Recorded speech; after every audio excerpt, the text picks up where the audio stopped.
Okay, exciting. Right. Okay, so I was going to record a podcast with a woman living in the United States of America. However, I'm learning to be patient here. I wanted to give a little insight in my magical life here in West Wales. So today I'm here with one of my friends, photographer Stéphane Pelé James, and we're here. Very beautiful ancient woodland. It's the Wennallt Forest in Cardiff. So Stéphane, what do you do in your day job? So my day job is as a software tester. So that means testing how usable, how safe, how compliant towards the industry that I work in the particular software is. So there's different facets that I test, but it's basically making sure that before it goes out to an end user, the system is ready and working as it should be. So that's kind of my responsibility and our team's responsibility day to day. Right. And what about photography? You appear to be quite active and as a photographer. How did you kind of get into photography, etc.? So I started photography in 2017. Right. Originally I was just going to do street photography. So I was starting off with a little camera, I think it was my phone at that time, and then a little camera which I bought. I was just going around Cardiff just taking shots of the city centre and various buildings. And then my younger brother, he came to visit me one day and he said, "Oh, why don't you try portraits?" And at first I was like, "No, I've got no interest in portraiture whatsoever. I don't want to work with models, I just want to do street photography." And for some reason he said, "No, give it a try, you never know." So I said, why not? So I went to a local event, I believe it was in 2018 at this point, and as soon as I put the camera to my eye and the model made eye contact, I was like, this is what I want to do creatively. Do something about it. It's like I think making connection to people through the lens. Immediately it was just, this is what I want to do. And that came to me quite late in life. I would have been in my late 30s at that point. And I thought I didn't have a talent for anything. I just thought I was just, watching too much TV and being very lazy. And I'd actually, months prior to that, I picked up an electric guitar. Right. And I thought, I'm going to become some kind of Cardiff rock god. That lasted all of 3 months. I'm not a musician. But I thought I needed to do something because I was just not doing anything with my life really. I was going to work, paying my bills, but it's not enough of an existence. So I thought, get yourself a hobby. So after the music thing didn't work out, I thought, right, try a camera. Because I always had an interest in visual. I watch a lot of films and TV shows. I thought I've always had an interest in visuals. So. And my stepdad was a wedding photographer, so I thought, give it a go. And thankfully, that was like my creative calling, I would say. So I've been doing that since 2018 with the portrait photography. I have a couple of personal projects which I shoot out of my home. I still do some street photography now. I do some nature photography. Those are very occasional. My bulk of my photography is in portraiture. This is one of the settings that I've come with you a few times. Yeah. I think we did one with swords. Jamie Liss lent me some swords. Yes. Was that two autumns ago? I can't recall. I think so. And you had the cloak and the wooden sword as well. Cloak, yes. Yeah, that was the warrior, wasn't it? Yeah. The contemplating the warrior archetype. And then we did one with Hannah, whereas the warriors want to kind of find more peace, etc. So this is one. Tell us about this setting. So this is a place which has been here longer than any of us, and long after we're long gone, it will be here. But I found out about the Wennallt many years ago, and someone had told me, "Oh, in the spring it's covered in bluebells," and I didn't know what. I assumed that she was talking about flowers, but I didn't.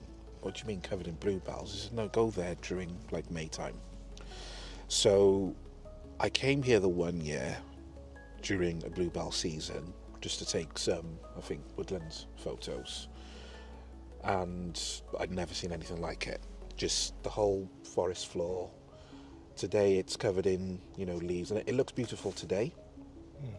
But this place, very late April, very early May, kind of for 2-3 weeks, is, I don't know, it's magical. Just covered in bluebells, especially if it's a sunny day as well. So that was kind of my first introduction to this place, and then afterwards I've done some woodland photography. I think it was 2 years ago. It was raining, it was grey, but it was also beautiful in another way, because it was dark and it was mysterious, and the rain gave a sheen to everything. So me as a photographer, we look for, it's not just light, it's how things look. And sometimes, yes, the sun saturates the colours and it makes them all nice and pretty, but then when the sun is not out, things turn grey. If you go in for moody and mysterious and you want to explore other themes, then you don't want the sun. The sun is a bad thing, almost. So this place, any time of year, it's got the bluebells in the spring, it's got the sun in the summer.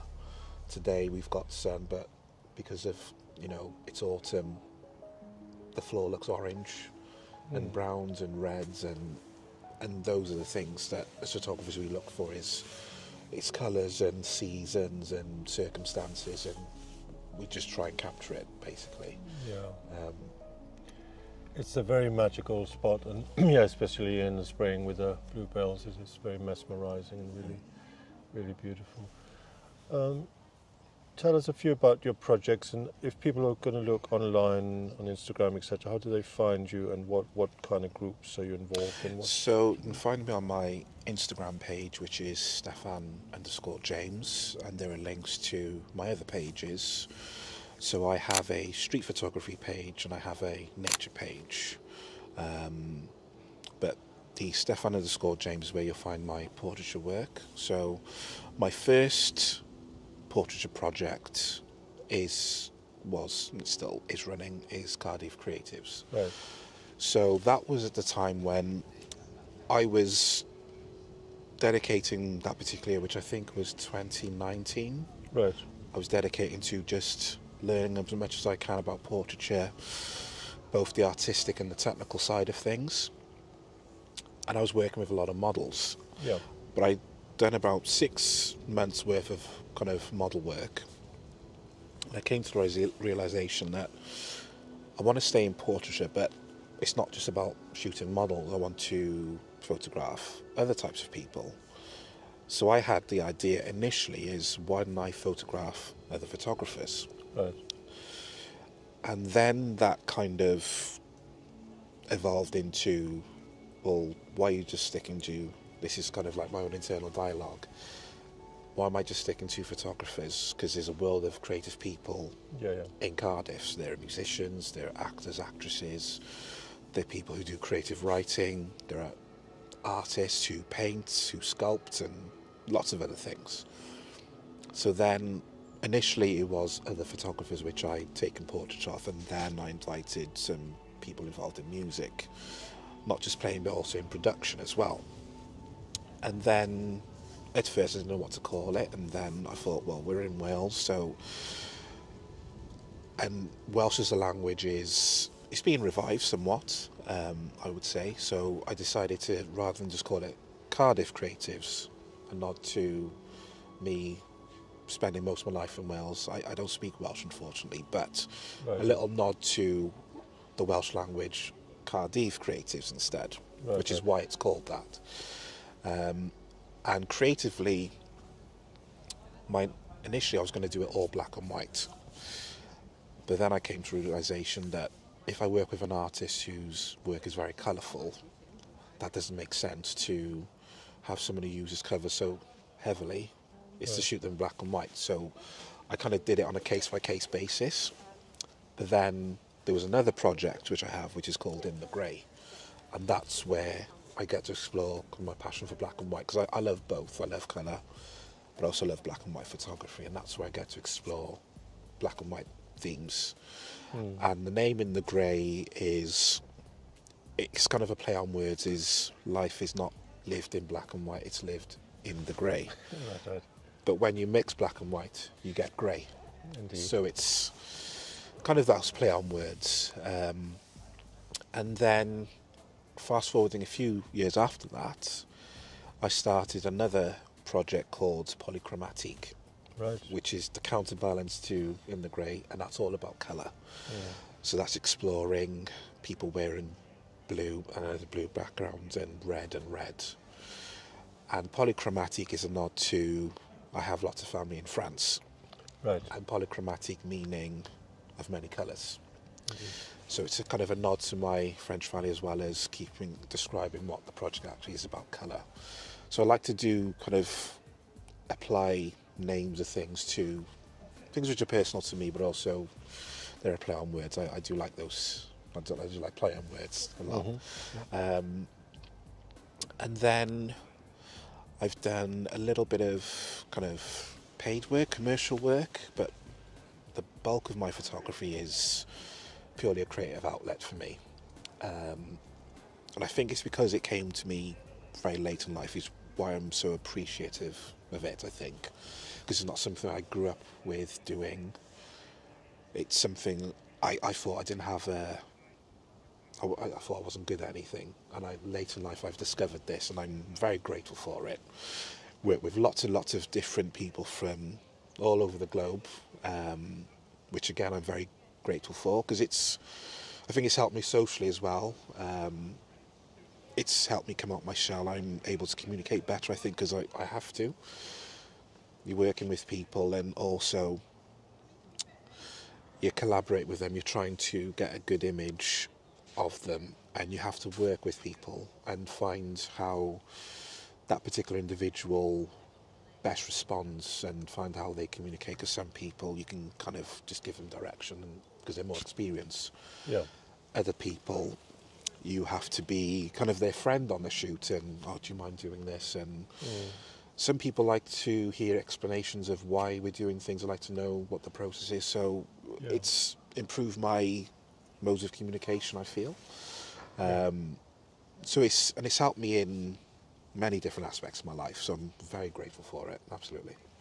Yeah. No, you come across as very genuine in your passion for doing the photography and tuning into the individual. Yes. Yeah, let's speak a little bit about that, because we could see, for instance, with Hannah, how she came and she didn't have any experience as such, but I don't know, maybe she has, but she kind of took to it very quickly, and it became quite. I thought there were some really good shots there.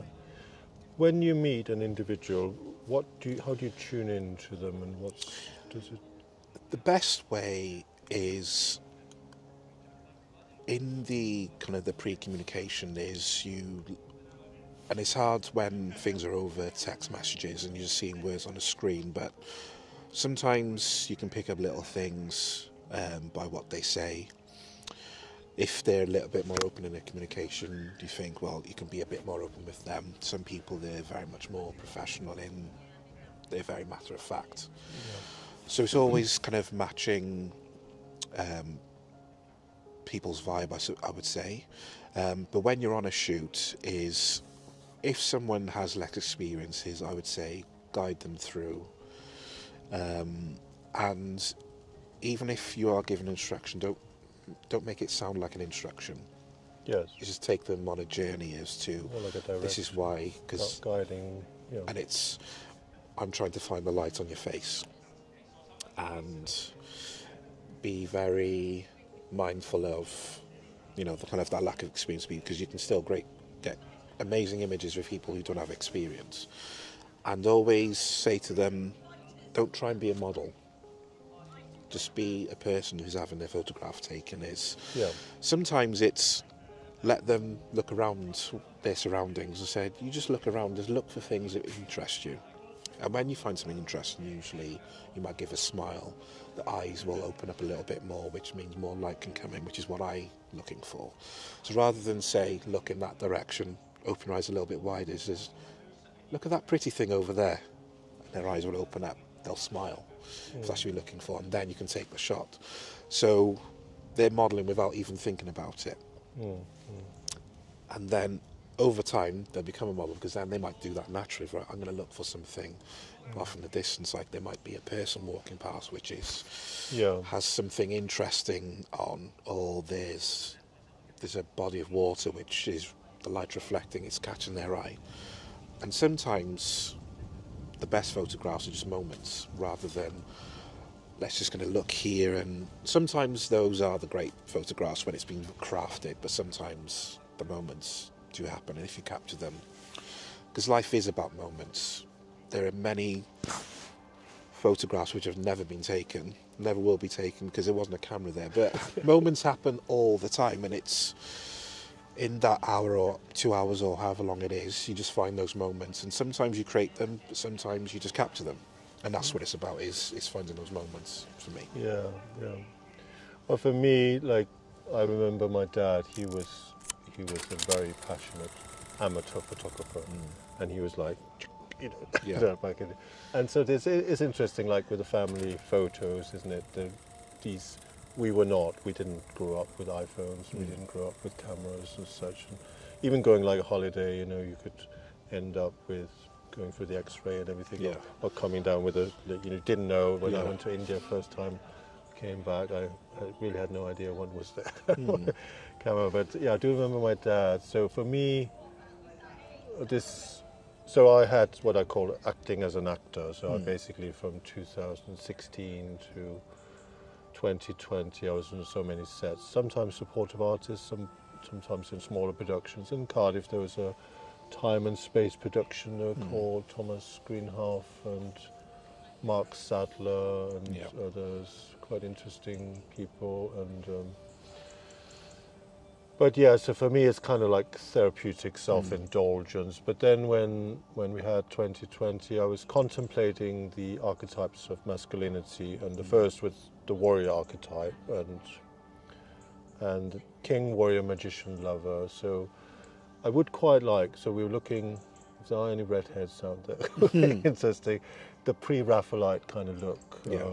And we did, with Hannah, we did the sword. That was another photographer, Stéphane Edwards, and then Rick Manning, he then does all this chainmail and all this. And I got swords from Jamie Liz, who is actually crafting swords. So, but it's been lovely to work with you. You're really very genuine, and thank you.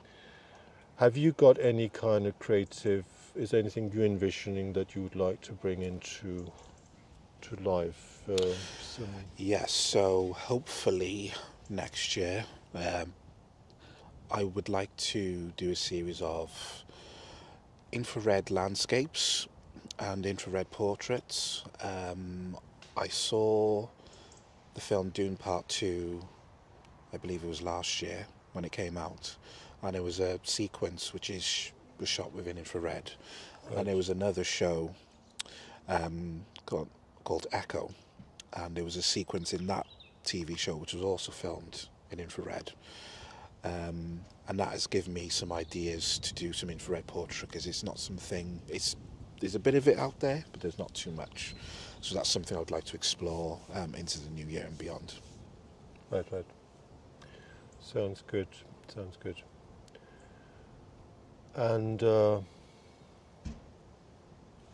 if people want to work with you, how do you go about it? Is it like a hobby for you, or do you do paid shoots as well? I do occasional paid shoots, but for me it's more of a creative outlet.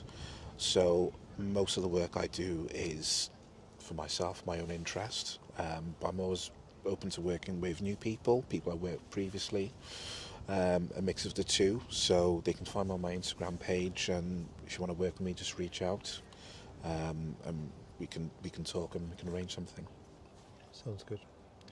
Thank you, Stéphane. So I'm looking forward to, with Caitlin and with Lucy Davis, and then Duff, we want to do our next podcast project, which is quite ambitious. We want to do It's called Conversations on the Edge, and we want to do like a surfing podcast, Okay. record surfing. Yeah.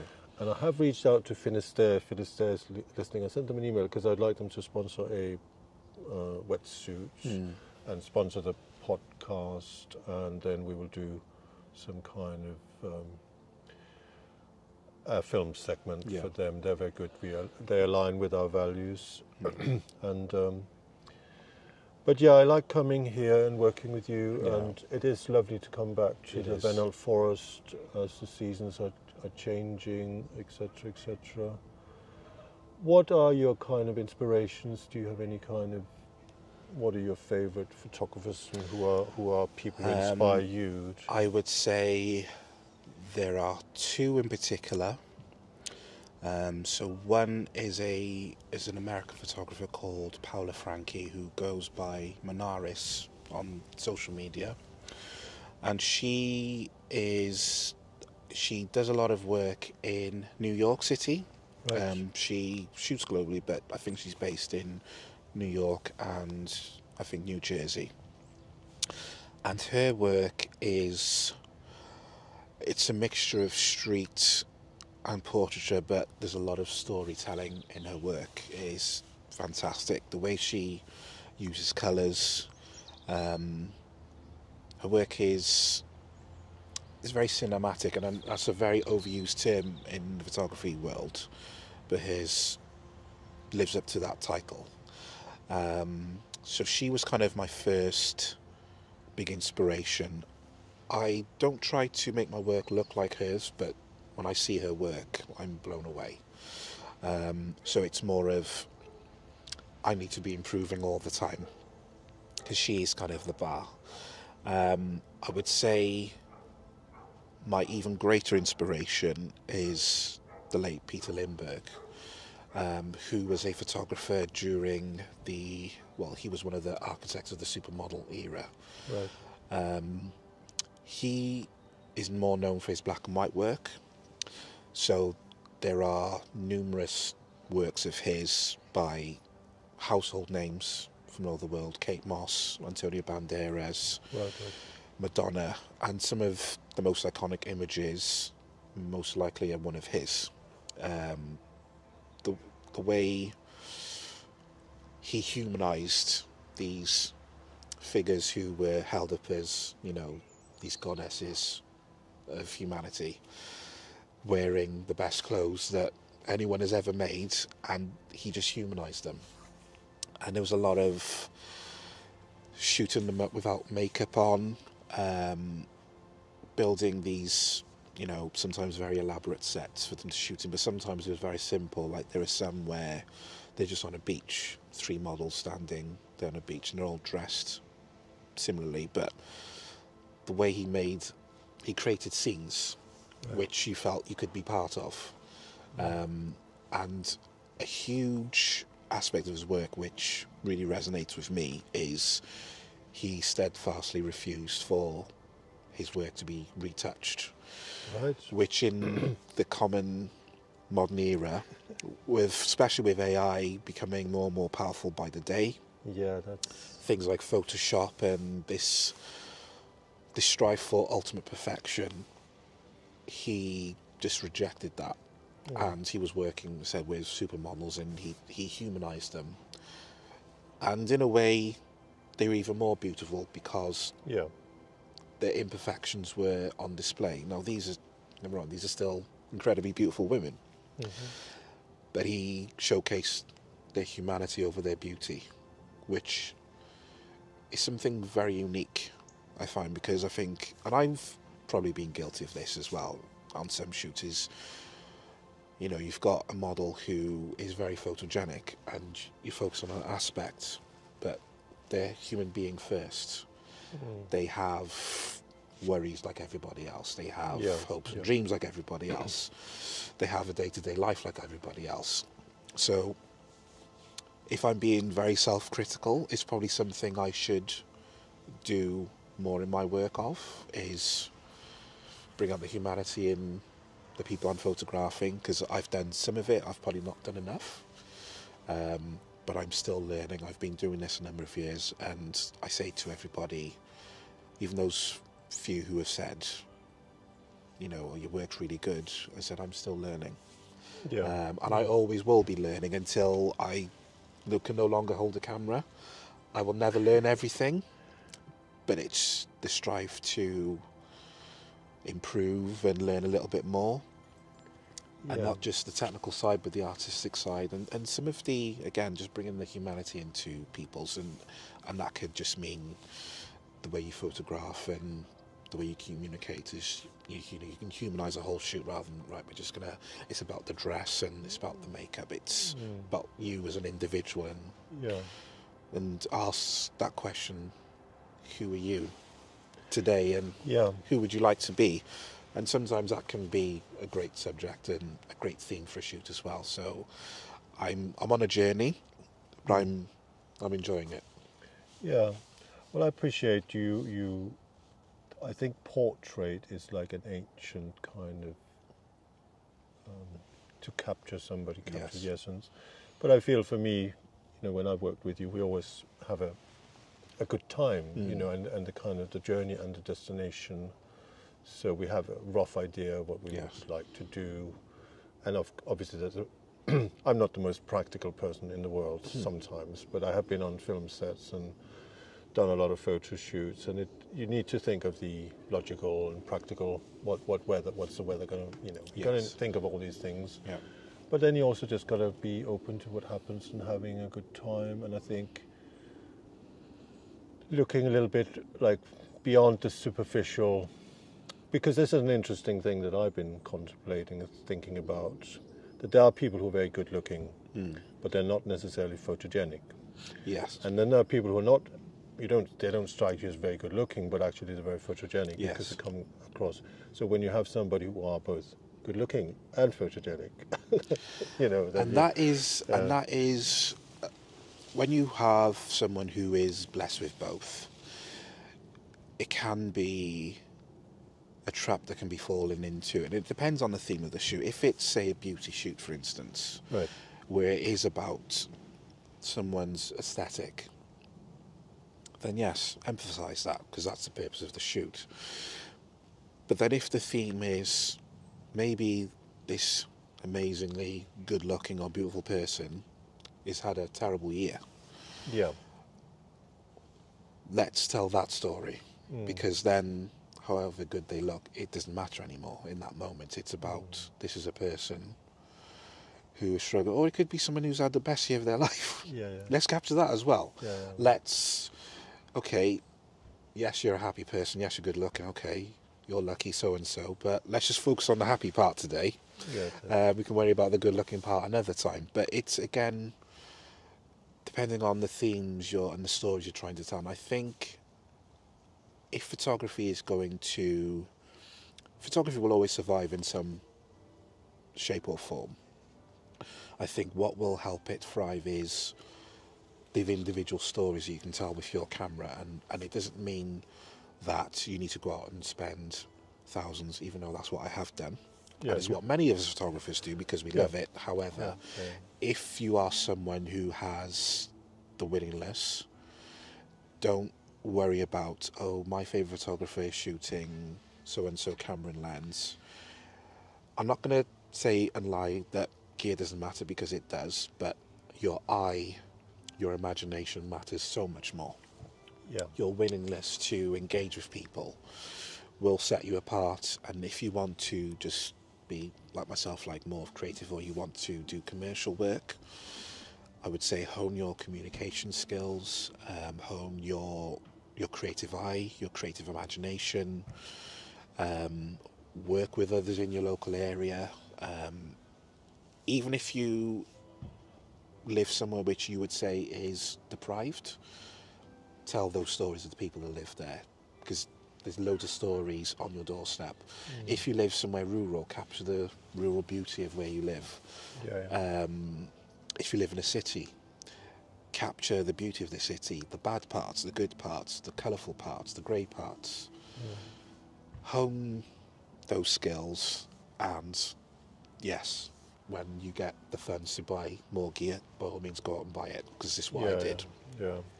But always remember the human story, tell stories, and if it's not about people, if it's about nature, tell the story of the nature, the animals, the wildlife, or if it's just about, you know, macro photography, it's the insect world. Just, I would say that's how photography will survive with the rise of AI. Is, yes, there's a beautiful image here which is perfect, but it's been prompted by some words, and then here's a bit of a story.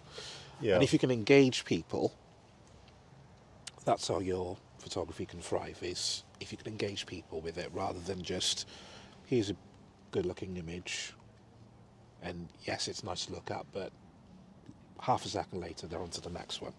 Yeah. And if you can hold someone's gaze for a few seconds, you've done the job. Yeah. Well, there's a lot, so like there's a relationship between strength and vulnerability. So people sometimes, through expressing themselves vulnerable and being vulnerable, there's strength in that. Yeah. There's also like the authentic human being. Like I find, for instance, I think for me to call myself an actor would have been very pretentious at any time.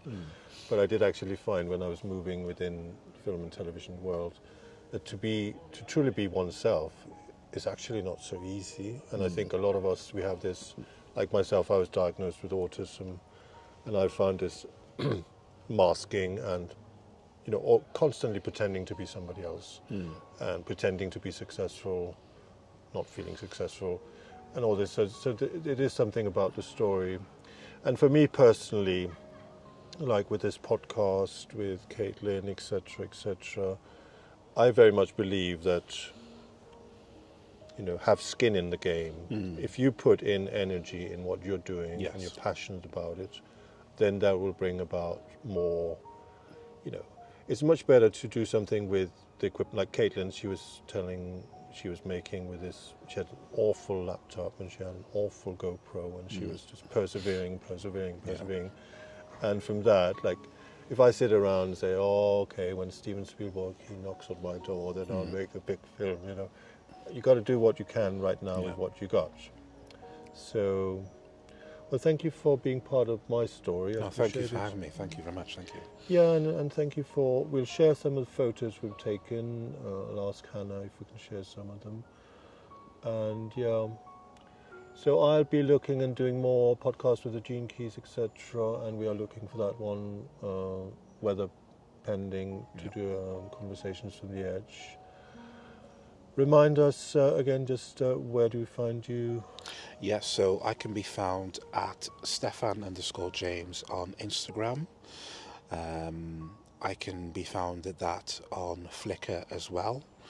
So that's STEPHANE_James, and you can find links to my other pages from there as well. Right. And Stéphane is a very friendly and genuine photographer, so yeah, do get in touch. Thank you very much. Thank you.